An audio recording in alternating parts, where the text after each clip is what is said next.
Key to Love number 71. Communication. Hello and welcome to How to Love. Follow these weekly instructions and you will soon be on your way to manifesting deep and meaningful love into your life. Now, your role is to communicate your needs effectively. This is scary for a lot of people. This puts them in the closet. They are so afraid of rejection and speaking out about sexuality and their needs that they would rather not. They would rather not see their partners get frustrated because they do not know how to please them, because they have never showed them. They have never been able to verbally walk through it. This is massive. This is where we're going to get into specifics. So, what do you need to do to improve upon, to enable you to deepen your love in the future? Let's look at this. Let's write this down. Communication.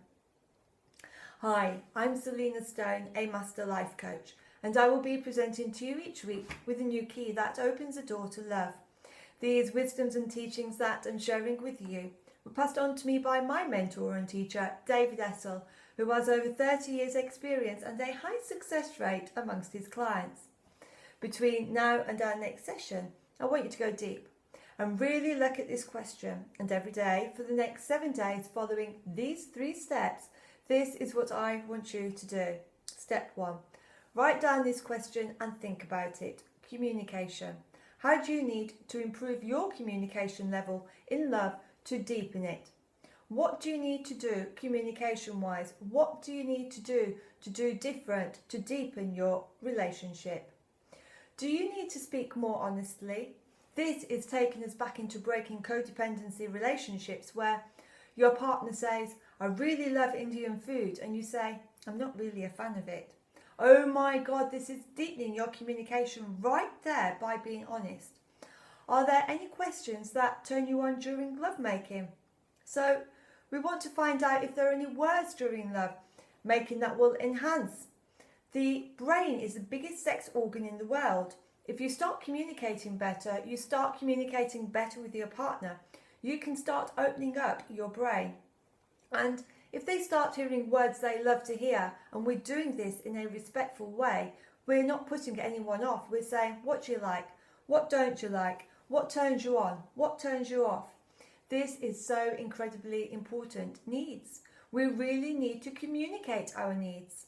Another question to ask is, are there any locations you feel uncomfortable with? Step 2. Visualization. Write the scenario, the feelings it brings to mind, the triggers, the memories of the past, then fast forward and jump into the future. What do you see? Describe these pictures you're seeing, just write them all down. Here's an example. A couple who had had trouble in their relationship because the guy loved golf and the girl hated it. And he really wanted her to be a part of it, yet she did not want anything to do with it. Here, the woman is being honest, and he just has his Saturdays and Sundays to relax and wants his girlfriend, his partner, by his side. For this is the only time they can truly be together, but she still sticks to her guns and says, I love you, but I'm not going. Now, it's a guy here who's being selfish by wanting her there, even though she does not want to be there. By her being honest and he noting how selfish she was, a compromise was made where he would golf on Saturdays, and on Sundays they did things together that they both liked, like visit flea markets, browse thrift shops until the Sundays became just as blissful for him as the Saturdays when playing golf, just as it was for her, his partner, who also did what she wanted to do on the Saturdays. So, how did it all start? Well, she had made a decision to start being more honest, to take rejection, the pain to do what she had to do to be able to live more honestly in their relationship. What do you need to do with communication work? Number 1, use this visualization technique and find out. Step 3, repetition. Write and rewrite your answers. Look at this question every day over the next week. What does this statement mean to you? What is its meaning in your life? Let's give you another example. There was this couple where the guy was really frustrated as they went away every Christmas for about 3 weeks and visited relatives.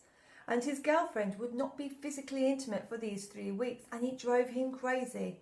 She just had this fear of making love in other people's houses and just would not even go there. So they ended up making a compromise. But this could have wrecked the relationship. Where do you need to be more honest? Write down everything that comes to mind.